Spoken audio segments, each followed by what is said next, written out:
4월 26일 나누는 교회 주일 예배 시작하겠습니다.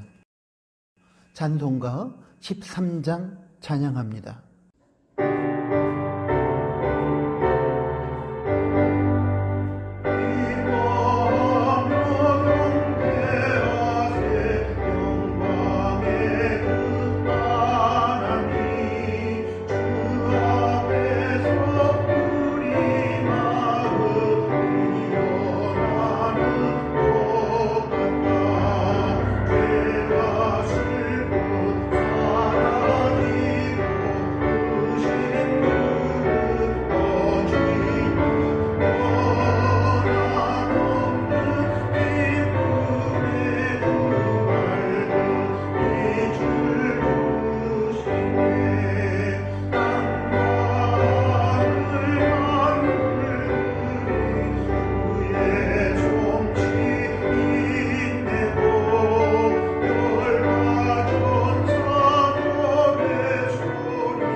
사도신경으로 신앙 고백 드리겠습니다.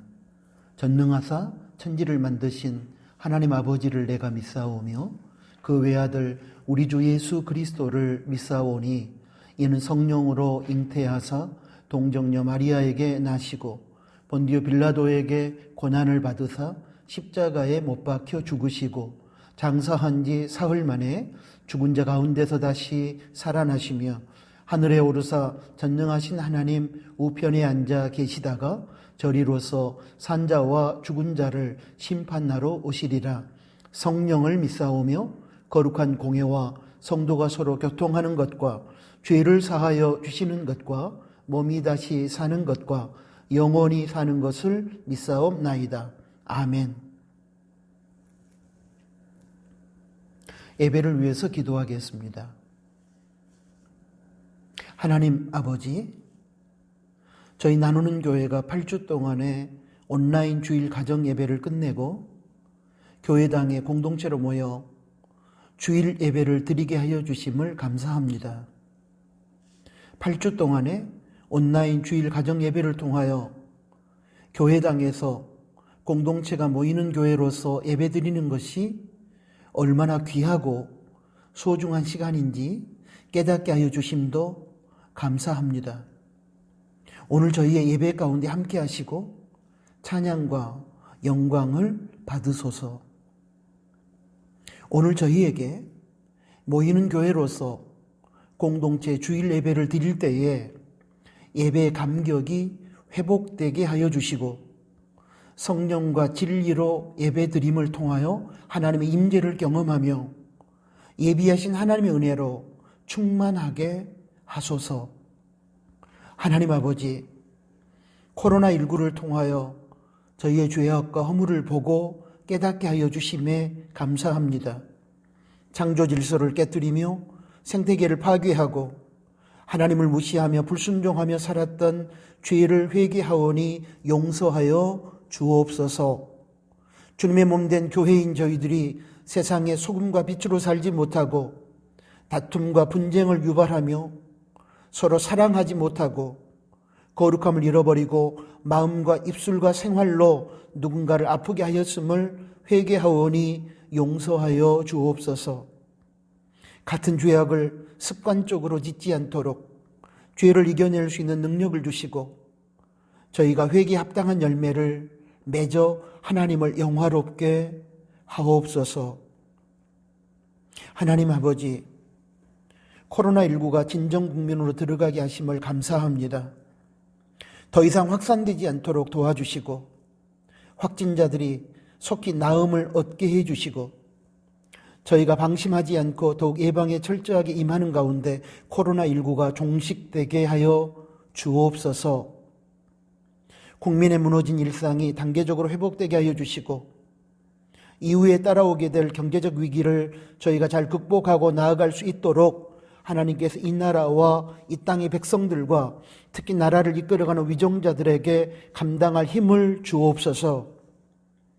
제21대 국회의원으로 선출된 사람들이 하나님과 국민의 뜻을 무겁게 여기고 바른 정치를 할 수 있도록 도와주시고 여야가 당리당략을 버리고 국익을 위하여 한 마음으로 정치하게 하옵소서.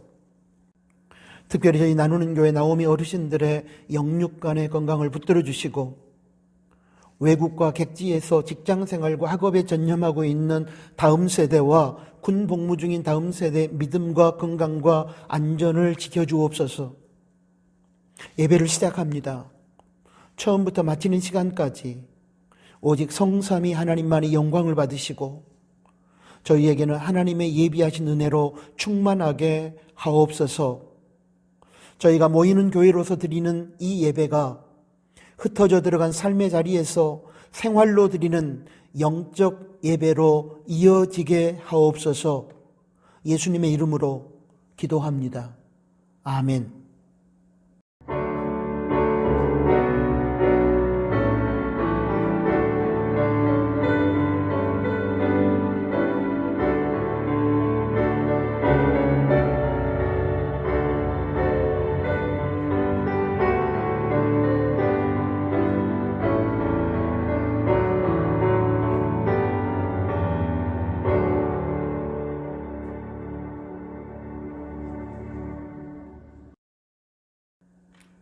코이노니아 시간입니다. 옆에 계신 가족들에게 샬롬으로 인사하겠습니다. 주님의 평강이 함께하기 원합니다. 코로나19의 완전한 종식을 위해 계속 기도해 주시고 교회, 가정, 개인 차원의 예방 노력에 최선을 다해 주시기를 바랍니다. 코로나19로 인하여 고통 중에 있는 작은 이웃을 위한 코로나19 특별구제헌금에 동참해 주시기를 부탁합니다.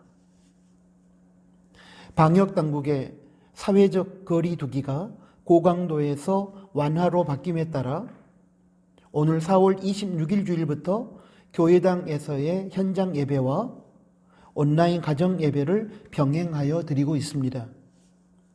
이에 따른 세부 내용을 다음과 같이 안내합니다. 첫째, 주일 예배 이외의 모임은 잠정적으로 쉽니다.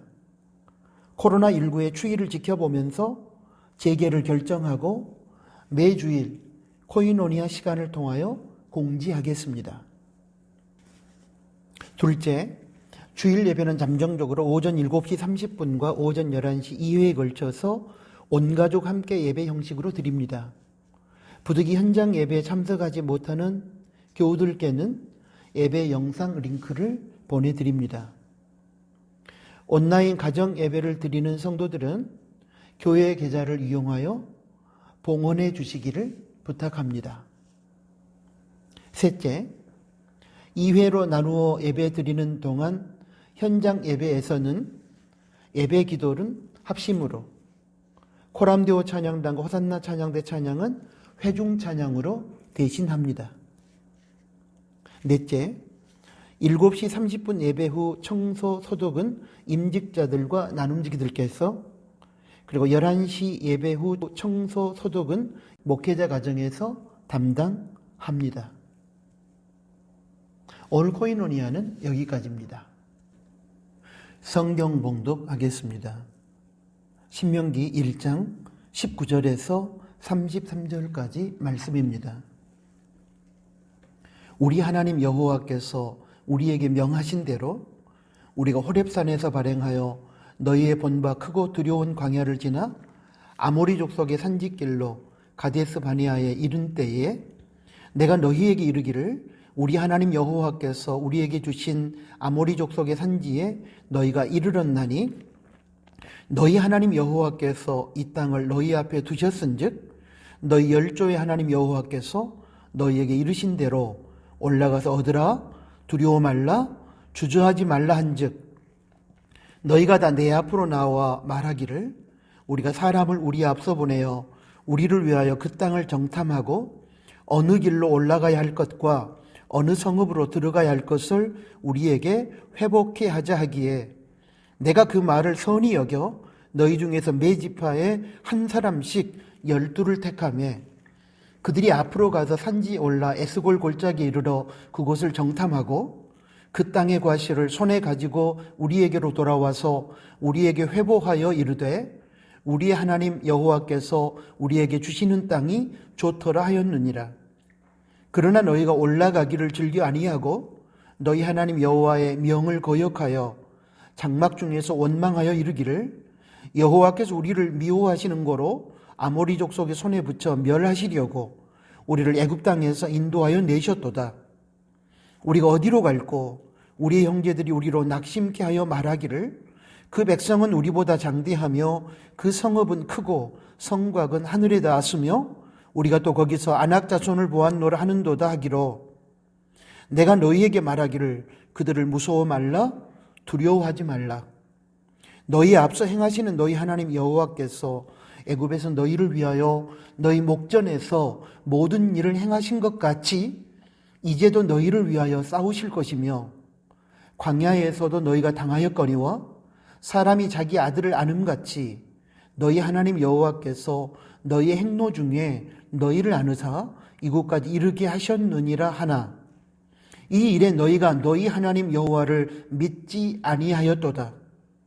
그는 너희 앞서 행하시며 장막 칠 곳을 찾으시고 밤에는 불로 낮에는 구름으로 너희의 행할 길을 지시하신 자니라. 아멘. 방금 전에 봉독해 드렸던 신명기 1장 19절에서 33절까지 말씀을 중심으로 위기 앞에서라는 제목으로 하나님의 말씀을 나누겠습니다.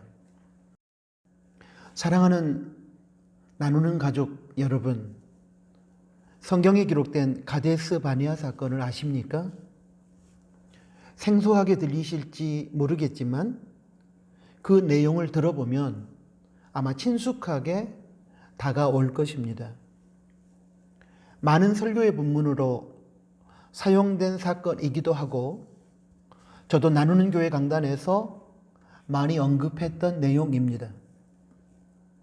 이스라엘 백성들이 출애굽한 후 광야에서 경험한 사건입니다. 이스라엘 백성들은 이 사건으로 인하여 쉽고 간단하게 들어갈 수 있었던 가나안 땅을 바로 들어가지 못하고 광야에서 40년을 유리하게 될 것이라는 하나님의 경고를 받게 됩니다. 인격적 책임이 없었던 당시 20세 이하의 다음 세대와 여호수아와 갈렙을 제외하고는 한 사람도 가나안 땅에 들어가지 못하고 광야에서 죽을 것이라는 하나님의 비극적인 예언을 이 사건을 통해서 듣게 됩니다. 오늘 가데스 바네아 사건을 요약 정리하면서 오늘 설교를 시작하겠습니다. 애굽의 노예 상태에서 해방된 이스라엘 백성들은 출애굽한 후 광야로 들어가 시내산에서 1년 정도 머물면서 율법을 받고 성막을 지었습니다. 그리고 출애굽 제2년 2월 1일 전쟁에 나갈 만한 20세 이상의 남자를 계수한 후 그달 20일에 약속의 땅을 향해 출발했습니다. 그렇게 약속의 땅 가나안을 향해 가는 도중 이스라엘 공동체는 가데스 바네아라는 지역에서 가나안 땅의 상황을 알아보기 위해 각 지파별로 한 명씩 12명의 정탐꾼을 뽑아 가나안 땅으로 들여보냅니다. 그리고 명령을 받은 12명의 정탐꾼들은 40일을 정탐하고 돌아와 이스라엘 공동체 앞에서 보고를 하게 됩니다. 첫 번째 문제는 여기에서 발생했습니다. 12명의 정탐꾼의 보고가 극명하게 둘로 나뉜 것입니다. 민수기 14장 5절에서 9절을 보면 여호수아와 갈렙 두 명의 정탐꾼은 가나안 땅은 하나님께서 우리 이스라엘에게 약속하신 아름다운 땅이므로 우리가 그 약속의 말씀을 신뢰하고 믿음으로 들어가면 정복할 수 있고 가나안 원주민들은 우리의 밥에 불과하다고 보고합니다. 그러나 나머지 10명의 정탐꾼은 정반대의 보고를 하게 됩니다. 민수기 13장 25절에서 33절을 보면 가나안 땅에 들어가 보니 원주민들은 강하고 그 성읍은 견고하고 크고 그곳 아낙 자손들에 비하면 우리는 메뚜기만도 못하고 이런 상황에서 우리가 가나안 땅에 들어가는 것은 죽음을 자초하는 것이니 들어가면 안 된다고 보고를 한 것입니다. 두 부류의 전혀 다른 보고를 접한 이스라엘 공동체는 이제 둘 중에서 하나를 선택해야 합니다. 여기서 두 번째 문제가 발생합니다. 안타깝게도 이스라엘 공동체는 여호수아와 갈렙이 설명한 하나님의 약속의 말씀에 근거하여 믿음으로 가나안에 입성해야 된다는 긍정적이고 영적인 보고를 거부합니다. 그리고 나머지 10명의 정탐꾼들의 부정적이고 인간적인 보고를 수용하고 약속의 말씀에 불순종하고 가나안 입성을 포기합니다. 선택은 자유이지만 그 선택에 대한 책임은 선택한 자가 감당해야 하듯이 부정적이고 인간적인 보고를 수용하여 하나님 말씀에 불순종한 이스라엘 공동체에 대하여 하나님께서는 책임을 물으셨습니다. 민수기 14장 25절에서 34절에 보면 부정적이고 인간적인 보고를 수용하여 불평하고 망하고 죽게 되었다고 탄식한 그들의 말이 하나님 귀에 들리는 대로 해주시겠다고 하셨습니다. 40일의 정탐 기간의 하루를 1년으로 계산하여 40년을 광야에서 유리하다가 부정적인 기성세대가 죽게 될 것이라고 선언하셨습니다. 긍정적이고 영적인 보고를 한 여호수아와 갈렙 그리고 당시 20세 이하의 인격적 책임이 없는 다음 세대를 제외한 모든 이스라엘의 기성세대 출애굽 1세대는 가나안에 들어갈 수 없음을 선포하셨습니다. 가나안의 거인족 속 크고 강한 가나안 원주민이라는 위기 앞에서 두려움에 젖어 벌벌 떨던 이스라엘 기성세대 출애굽 1세대 공동체는 결국 약속의 땅 가나안을 들어가지 못하고 광야에서 40년을 방황하다가 그곳에 뼈를 묻고 말았습니다. 가나안의 강대한 원주민들과 견고한 성읍이라는 위기 앞에서 한 부류는 멸망의 길을 자초했고 또 한 부류는 위기를 극복하고 승리의 주역이 되었습니다. 이렇게 판이한 결과를 만들어낸 원인은 무엇이었을까요? 또 여호수아와 갈렙은 강대한 가나안 원주민들과 견고한 가나안 성읍을 보면서도 어떻게 두려움에 빠지지 않고 당당하게 믿음의 길을 걸을 수 있었을까요? 우리는 이 두 가지 의문에 대한 해답에 주목해야 합니다. 오늘 우리가 읽었던 본문 말씀은 방금 앞에서 나눈 민수기 13장과 14장의 가데스 바네아 사건에 대한 하나님의 진노를 염두에 두고서 읽어야 합니다. 가데스 바네아 사건의 결과 이스라엘 공동체는 여호수아와 갈렙 그리고 당시 인격적 책임이 없었던 20세 이하 다음 세대를 제외한 기성세대는 하나님의 진노의 예언을 따라 광야에서 모두 죽었습니다. 이제 이스라엘 출애굽 2세대와 모세와 여호수아 갈렙은 광야에서 오랜 시간을 방황한 후 출애굽 제40년 11월 1일에 비로소 가나안이 바라보이는 모압 평지에 이르렀습니다. 모세는 여기서 약속의 땅 가나안에 들어가게 될 출애굽 2세대들에게 율법을 가르쳐야 할 필요성을 느끼고 하나님의 율법을 담은 신명기를 기록했습니다. 신명기는 모세가 전한 세 편의 설교와 고별사로 구성되어 있는데 오늘 본문은 모세의 첫 번째 설교 신명기 1장 6절에서 4장 43절까지의 한 부분입니다. 모세는 첫 번째 설교에서 과거 40년 전에 이스라엘이 불순종하여 가나안 입성을 포기하고 그로 인하여 하나님의 진노를 불러일으켰던 가데스 바네아 사건을 언급합니다. 모세는 40년 전 가데스 바네아에서 자신이 이스라엘 백성들에게 하나님의 약속을 신뢰하고 두려워 말고 가나안 땅에 들어가서 차지하라고 권면했음을 상기시킵니다.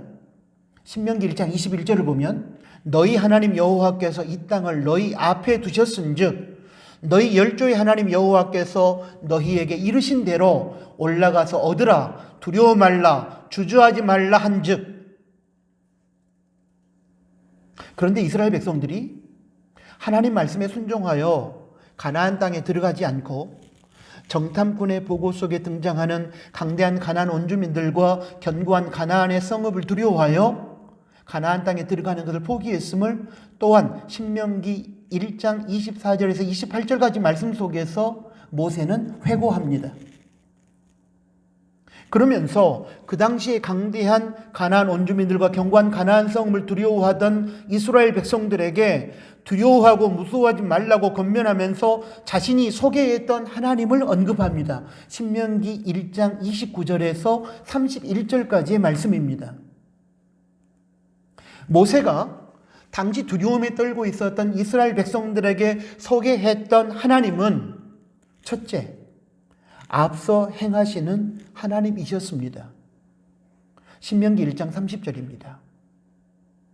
너희 앞서 행하시는 여호와 하나님께서는 둘째, 이스라엘을 위하여 싸우시는 하나님이셨습니다.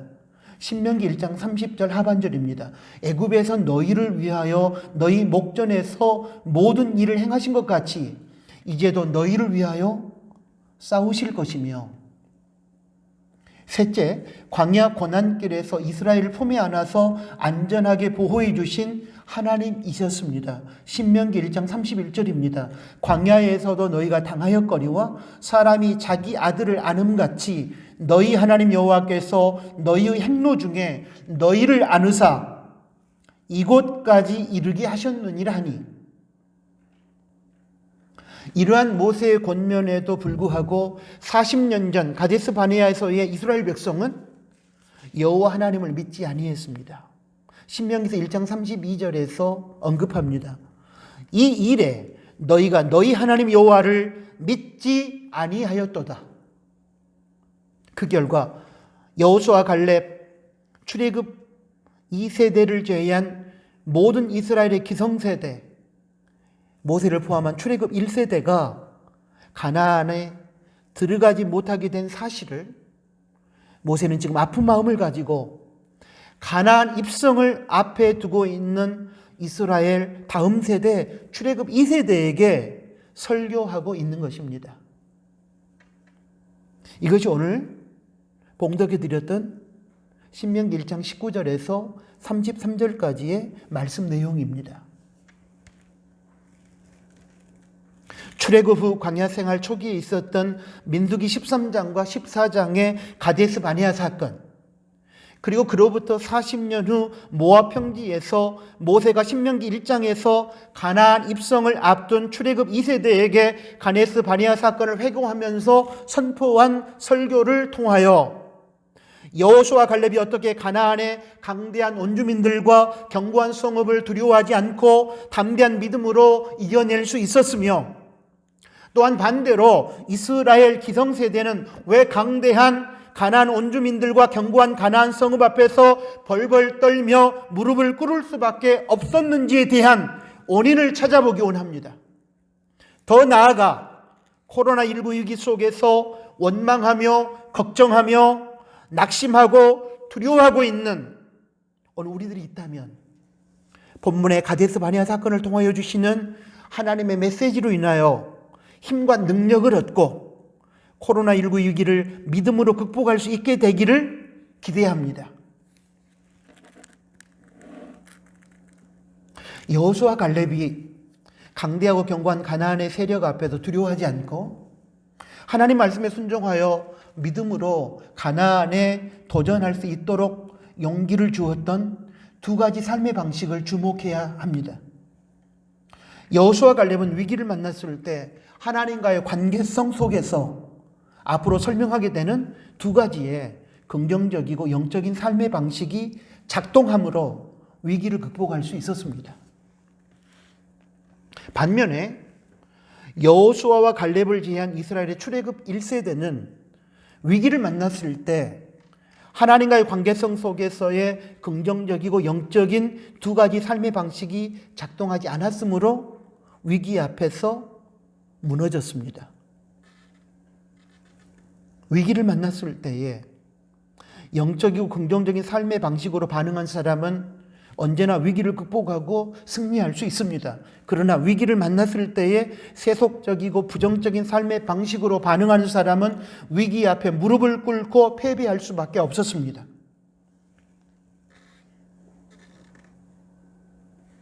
영적이고 긍정적인 첫 번째 삶의 방식은 위기 앞에서 하나님을 바라보는 것입니다. 여기서 바라본다는 것은 육신의 눈으로 쳐다본다는 의미가 아니고 의지하고 신뢰한다는 뜻입니다. 자녀들의 유치원 재롱잔치에 가보신 부모님들은 이 바라본다는 의미를 온몸으로 경험해 보셨을 것입니다. 재롱잔치에서 무대에 올라간 아이들 중에는 걱정과 두려움 때문에 부자연스러운 행동을 하는 아이들이 있습니다. 대부분 이런 아이들은 자신감을 상실한 채 부모님의 얼굴을 찾고 난처한 표정으로 부모님의 얼굴을 바라봅니다. 이때 부모님의 얼굴을 바라보는 아이들의 마음은 무엇일까요? 단지 부모님의 얼굴이 보고 싶어서 보는 것일까요? 아닙니다. 지금의 난처한 상황을 해결해 달라는 마음을 가지고 부모님을 바라보는 것으로서 의지하는 것입니다. 사람이 진정으로 자신이 신뢰하고 의지하는 것이 무엇인가를 알고 싶을 때는 위기를 만났을 때 자신이 무엇을 바라보는가를 생각해 보면 알 수 있습니다. 성도는 모름지기 위기를 만났을 때 하나님을 바라보아야 합니다. 그것은 성도 자신이 하나님을 가장 신뢰하고 의지한다는 믿음의 고백입니다. 영으로 계신 하나님을 바라본다는 것은 말씀으로 찾아오신 하나님의 성품을 말씀 속에서 발견하고 발견한 하나님의 성품에 근거하여 하나님을 신뢰하고 의지하는 것입니다. 그것이 바로 믿음입니다. 이 믿음으로 위기 가운데 찾아오는 걱정과 두려움을 물리치고 당당하게 세상에 도전장을 내밀고 승리를 거머쥘 수 있습니다. 신명기 1장에서 모세는 과거 40년 전에 대하여 설명하면서 가나안의 강대한 세력 앞에서 두려워 떨고 있었던 이스라엘 공동체에게 하나님의 성품에 대하여 소개했다고 회고했습니다. 그럼에도 불구하고 이스라엘 공동체는 하나님을 바라보지 않았습니다. 신명기 1장 30절에서 33절의 말씀을 보면 모세가 40년 전 가데스 바네에 소개했던 하나님은 앞서도 언급했지만 이스라엘 앞서 행하시는 하나님, 이스라엘을 위하여 싸우시는 하나님, 이스라엘을 광야 어려움 속에서 안고 걸으시는 하나님이셨음을 우리는 알 수 있습니다. 당시 이스라엘 공동체는 모세가 소개한 성품을 가진 이 하나님을 믿지 않았습니다. 신명기 1장 32절 말씀, 이 일에 너희가 너희 하나님 여호와를 믿지 아니하였느니라. 이 말은 이스라엘 공동체가 위기 앞에서 두려움에 떨면서도 하나님을 바라보고 하나님을 의지하고 하나님을 신뢰하지 않았다는 것입니다. 자신들에게 찾아온 걱정과 염려를 하나님께 맡기지 않았고 하나님께 도움을 요청하지도 않았다는 의미가 됩니다. 그것이 바로 하나님을 바라보지 않는 것입니다. 위기 앞에서 두려움을 몰아내고 용기를 가지고 승리할 수 있는 삶의 방식은 그러므로 하나님을 바라보는 것입니다. 하나님의 성품인 나보다 앞서서 행하시는 하나님, 나를 위해 싸워주시는 하나님, 고난 속에서 나를 안아서 안전하게 보호해 주시는 그 하나님의 성품을 묵상하고 의지하고 하나님의 도우심을 겸손하게 구함으로 우리는 승리할 수 있습니다. 베드로전서 5장 7절에 너희 염려를 다 주께 맡겨버리라 이는 저가 너희를 권고하심이라는 말씀이 있습니다. 이 말씀을 통하여 하나님은 위기 앞에서 우리가 하나님을 바라봄으로 하나님으로부터 주어진 하나님의 능력으로 염려로 가득한 위기를 극복할 수 있음을 가르쳐 주십니다. 여기서 권고한다는 단어는 어머니가 갓난아기를 품에 안고 보호해주고 책임져 준다는 의미입니다. 그러므로 이런 뜻입니다.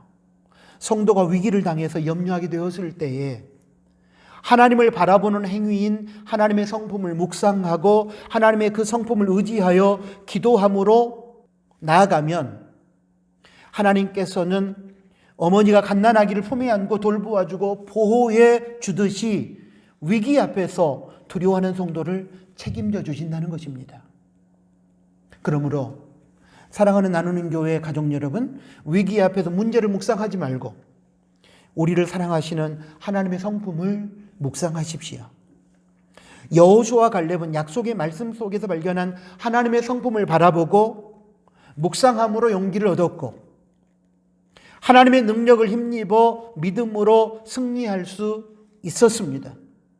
그러나 여호수아와 갈렙을 지한 이스라엘 출애굽 1세대는 하나님을 바라보는 대신에 강하고 견고한 가나안 원주민들과 그 견고한 성읍을 바라보고 묵상함으로 두려움에 젖어 벌벌 떨다가 멸망의 길을 걸었습니다. 위기 앞에서 위기를 극복하고 담대하게 승리할 수 있는 첫 번째 영적이고도 긍정적인 삶의 방식은 문제를 묵상하지 않고 문제 해결자이신 하나님을 묵상하고 바라보는 것입니다. 코로나19의 위기도 우리가 코로나19의 해결자이신 하나님을 바라보고 의지하고 묵상함으로 이겨낼 수 있습니다. 영적이고 긍정적인 두 번째 삶의 방식은 위기의 현실, 사실을 하나님 말씀으로 해석하여 자신과 공동체를 설득하는 것입니다. 사실은 변하지 않습니다. 팩트는 변하지 않습니다. 그러나 이 사실, 팩트를 어떻게 해석하느냐에 따라 미래가 달라집니다. 그러므로 사실도, 팩트도 중요하지만 해석은 더욱 중요합니다. 똑같은 고난의 현실, 똑같은 고난의 사실의 직면에 있을지라도 긍정적으로 현실, 사실을 해석하여 자신에게 적용하는 사람과 부정적으로 현실, 사실을 해석하여 자신에게 적용하는 사람의 미래는 전혀 다를 수밖에 없습니다. 여호수아와 갈렙은 강대한 가나안 원주민들과 견고한 가나안 성읍이라는 현실, 이 사실, 이 팩트를 하나님의 약속의 말씀에 근거하여 영적이고 긍정적으로 해석했습니다. 신명기서 1장 21절, 너희 하나님 여호와께서 이 땅을 너희 앞에 두셨은즉 너희 열조의 하나님 여호와께서 너희에게 이르신 대로 올라가서 얻으라, 두려워 말라, 주저하지 말라 한즉, 하나님께서는 약속의 말씀을 통해서 가나안 땅을 이스라엘 백성들에게 주시겠다고 하셨고, 그러므로 너희는 두려워하지 말고 염려하지 말라고 말씀하셨습니다. 그래서 여호수아 갈렙은 이 약속의 말씀에 근거하여 강대한 가나안 원주민들과 견고한 가나안 성읍이라고 하는 현실, 팩트, 사실을 영적이고도 긍정적으로 해석했습니다. 그랬더니 강하고 견고한 가나안 세력은 이스라엘 앞에서 밥에 불과했습니다. 여호수아 갈렙은 약속의 말씀을 통한 영적이고 긍정적인 해석으로 자신들을 설득했고, 그리고 이스라엘 공동체를 설득하려고 했습니다. 비록 가나안 세력이 강하고 견고하지만 하나님께서 가나안을 우리 이스라엘 공동체에 소유하라고 주신 땅이므로 저들은 우리의 밥에 불과하다, 그러므로 두려워하지 말고 담대하게 가나안 땅에 들어가자, 그러면 우리는 승리할 것이다, 이렇게 해석하고 그 해석으로 자신들을 설득했습니다. 그리고 하나님의 말씀에 근거한 영적이고 긍정적인 해석으로 자신이 설득되었을 때에 여호수아 갈렙에게는 놀랍게도 두려움은 물러가고 그들의 마음은 용기로 가득하게 되었습니다.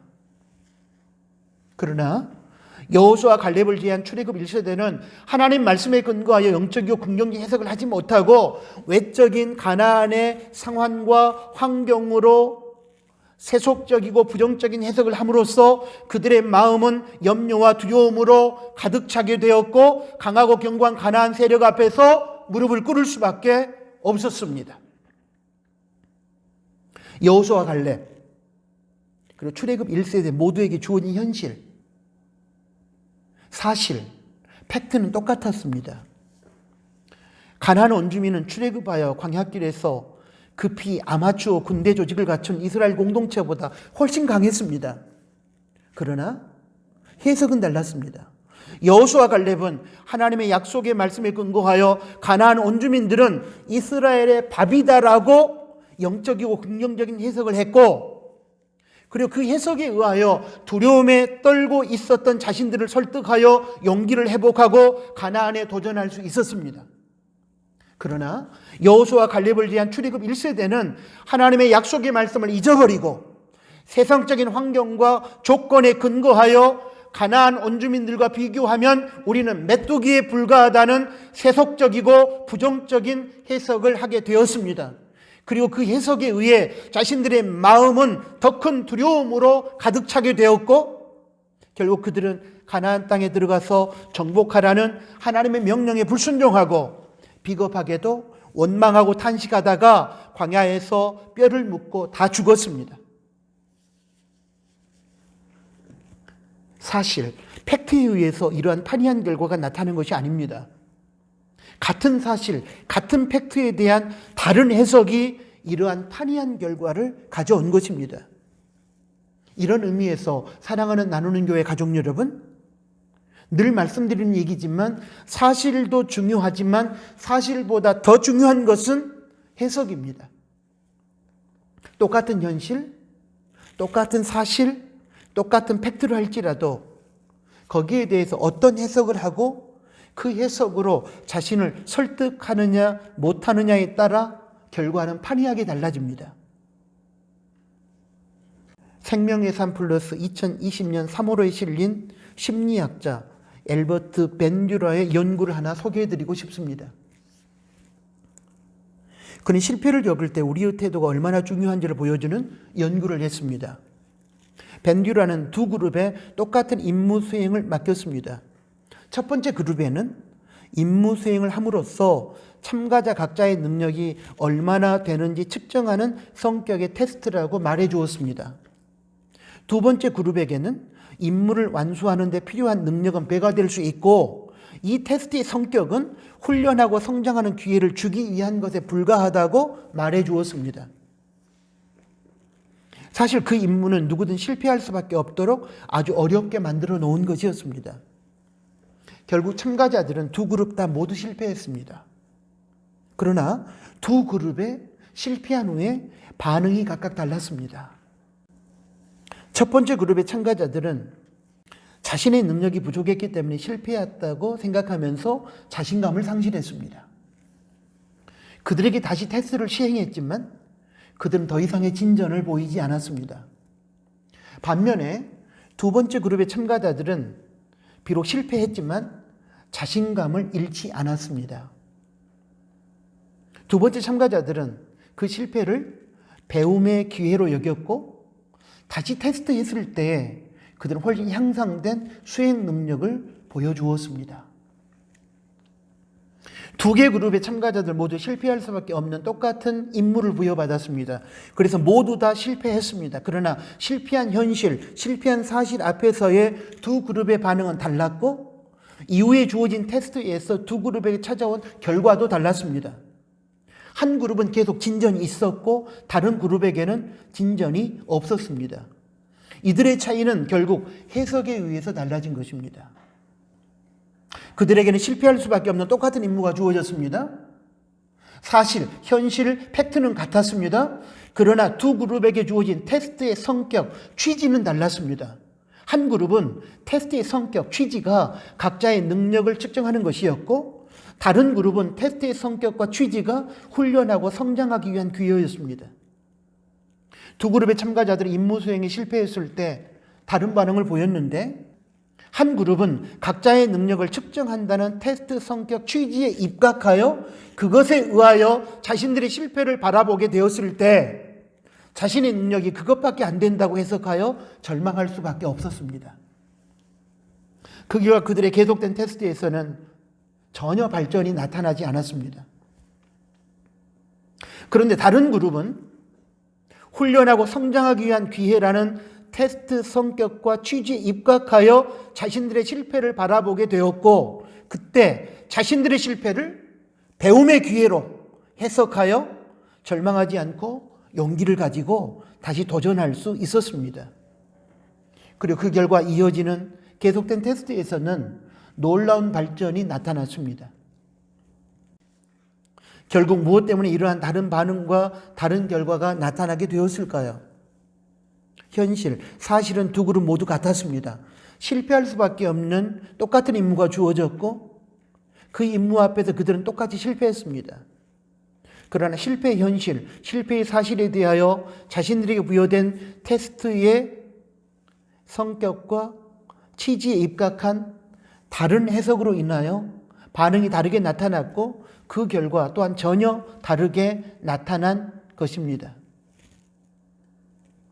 해석은 이렇게 중요합니다. 똑같은 현실, 똑같은 사실에 대하여 어떤 기준을 가지고 어떻게 해석하느냐에 따라 결과가 달라지고 인생의 승패가 달라지는 것입니다. 코로나19의 현실은 모든 지구촌 가족들에게 똑같이 위기였고 재앙이었고 고통이었습니다. 그것이 사실입니다. 그러나 코로나19의 현실, 사실에 대한 해석은 다를 것입니다. 그리고 그 해석에 따라 코로나19로 인한 결과도 다르게 나타날 것입니다. 역시 코로나19의 위기 속에서도 중요한 것은 사실 자체보다는 사실을 어떤 관점에서 해석하여 우리 각자에게 적용하느냐 하는 것입니다. 어떤 사람은 외적인 현상에 근거하여 부정적이고 세속적인 해석을 함으로써 불평과 원망과 낙심과 절망의 반응을 보이기도 합니다. 이런 사람들은 코로나19와 같은 위기와 고난의 현실을 극복하기 어렵습니다. 반면에 하나님의 뜻이나 인류 보편적인 가치에 입각하여 긍정적이고 영적인 해석을 함으로 위기를 기회로 만들어가는 사람들도 있습니다. 저는 코로나19를 통하여 하나님께서 창조 질서를 깨뜨리고 생태계를 파괴한 우리들의 죄악을 보게 만들었고 생활 속에서 하나님의 말씀을 무시하고 교만의 바벨탑을 쌓았던 이 땅의 교회와 성도들에게 경종을 울리기 위해서 깨닫도록 하기 위하여 주신 징계 채찍이라고 생각합니다. 하나님의 뜻에 입각하여 코로나19를 이렇게 해석하면 코로나19를 통한 하나님의 뜻을 깨달을 수 있고 그 뜻에 따라 겸손하게 무릎을 꿇고 회개하며 그로 인하여 우리는 더 나은 미래로 나아갈 수 있습니다. 저는 코로나19를 영적인 차원에서 그렇게 해석합니다. 그렇다면 이 코로나19를 부정적으로만 바라볼 것이 아니라 하나님의 뜻이 담겨 있는 징계 채찍으로 알고 우리가 회개하고 발전하는 기회로 삼아야 되겠구나 이렇게 받아들였습니다. 또한 코로나19를 통하여 그동안 한국교회가 정리하지 못했던 이단 신천지의 문제를 하나님께서 드러나게 하셨고 그들의 거짓과 괴계가 전 국민들에게 드러나서 경종을 울려주었습니다. 이러한 하나님의 뜻 안에서 생각해 보면 코로나19를 통하여 우리가 얻을 것도 있다는 것을 알 수 있습니다. 사랑하는 나누는 교 성도 여러분, 하나님 말씀에 의해서 자신과 자신이 처한 위기의 상황이 해석되어지고 설득이 되어지면 모든 염려와 두려움과 절망은 사라지게 됩니다. 힘들고 어려운 현실을 버틸 수 있고 그 속에서 견딜 수 있는 힘을 얻게 됩니다. 왜냐하면 비록 힘들고 어려운 현실이지만 하나님께서 당신의 뜻 안에서 더욱 좋은 길로 우리를 이끌어 갈 것이라는 그런 해석으로 인하여 미래에 대한 희망이 생기기 때문입니다. 개지영 씨가 쓴 하늘을 나는 물고기에 나오는 내용을 하나 소개하겠습니다. 10수년 전에 미국의 닉 시즈맨이라는 철도 연구원이 사망했습니다. 그는 매우 열심히 일하며 다른 동료들과도 원만한 관계를 가진 성실한 연구원이었습니다. 어느 여름날 동료 직원의 생일 파티에 초대를 받았습니다. 파티에 참석하기 위해 모두가 1시간 일찍 퇴근했습니다. 그래서 닉 시즈맨은 냉동 차량에서 홀로 작업을 하고 있었고 직원들은 그것을 잊고 냉동 차량을 밖에서 잠그고 퇴근해 버렸습니다. 닉은 자기가 냉동 차량 안에 갇히게 된 것을 뒤늦게 깨닫고 문을 두드리며 소리를 질렀지만 아무도 도와줄 수 없었습니다. 절망에 빠진 그는 칼로 바닥에 다음과 같은 글을 새겼습니다. 너무나 추워서 온 몸이 마비되는 것 같다. 차라리 그냥 잠들어 버렸으면 좋겠다. 아마도 이게 나의 마지막 말이 될 것이다. 다음 날 아침 직원들이 냉동 차량 문을 열어보니 닉이 죽어 있었습니다. 그런데 그가 냉동 차량에 갇혀 있던 날 밤 냉동 차량의 냉방장치는 고장이 나서 작동하지 않고 있었으며 차량 안의 온도계는 섭씨 13도를 가리키고 있었습니다. 닉은 추위로 얼어 죽은 것이 아니었습니다. 냉동 차량 안에 있었기에 추울 것이라고 그는 상상했고 공포와 두려움과 낙심이 그를 죽게 만들었던 것입니다. 인생에서 삶의 근본 토대를 흔들어버리는 고난과 위기를 만날 때가 있지만 우리에게는 피난처와 힘이 되시는 하나님 아버지가 계십니다. 그러므로 어떤 상황 속에서도 두려워하거나 낙심해서는 안 됩니다. 문제를 바라보지 말고 하나님을 바라보십시오. 우리를 사랑하신 하나님의 성품을 묵상하고 하나님을 신뢰하고 의지하면 하나님의 능력이 우리를 환난과 위기 가운데서 승리케 하실 것입니다. 또한 하나님의 말씀으로 환난과 위기의 상황을 영적으로 긍정적으로 해석하십시오. 그리고 그 해석으로 자신을 설득하십시오.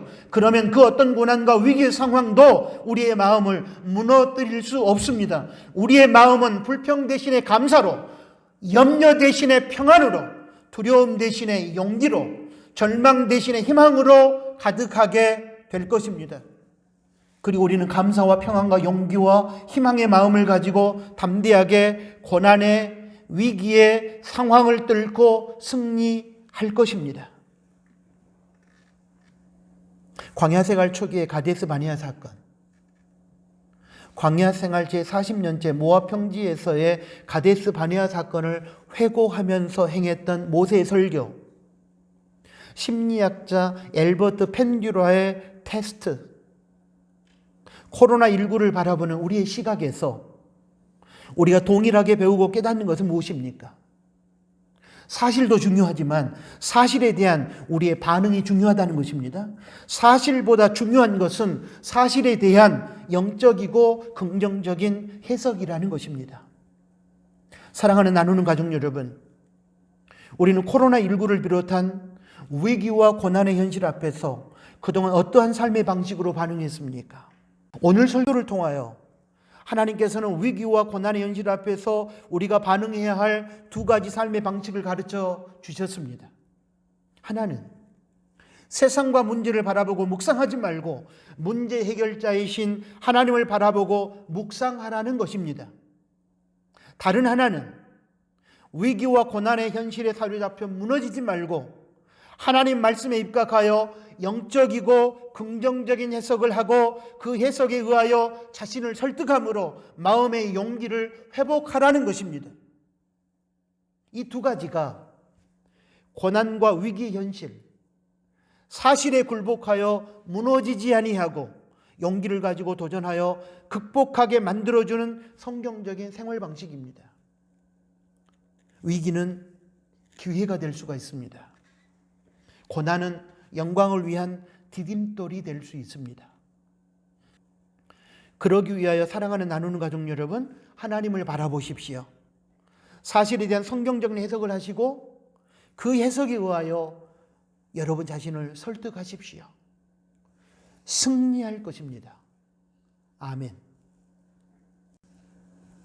기도하겠습니다. 하나님, 오늘 주신 말씀을 감사합니다.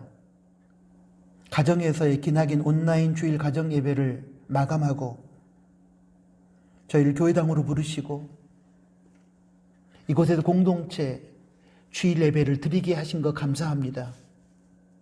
오늘 주신 말씀 속에서 위기 앞에선 저희들이 환경과 상황과 조건 앞에 두려워하여 벌벌 떨다가 무너지지 아니하고 하나님의 말씀으로 영적이고 긍정적인 해석을 하여 그리고 하나님을 바라보고 기도함으로 두려움을 몰아내고 승리할 수 있도록 주님께서 귀한 삶의 방식을 제시해 주셔서 감사합니다.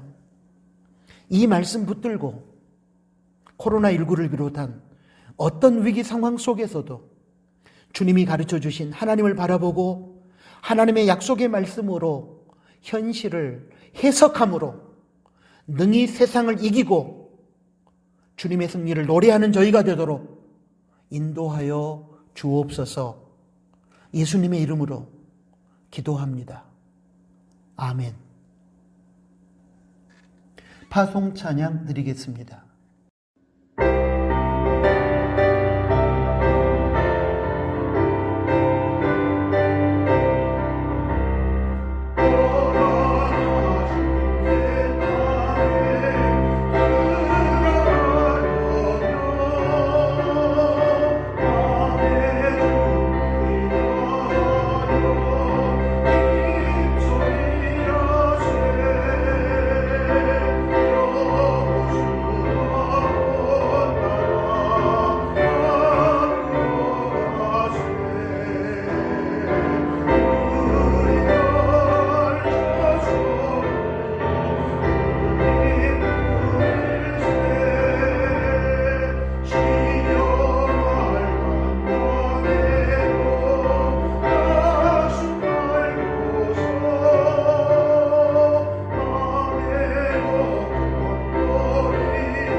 기도하겠습니다.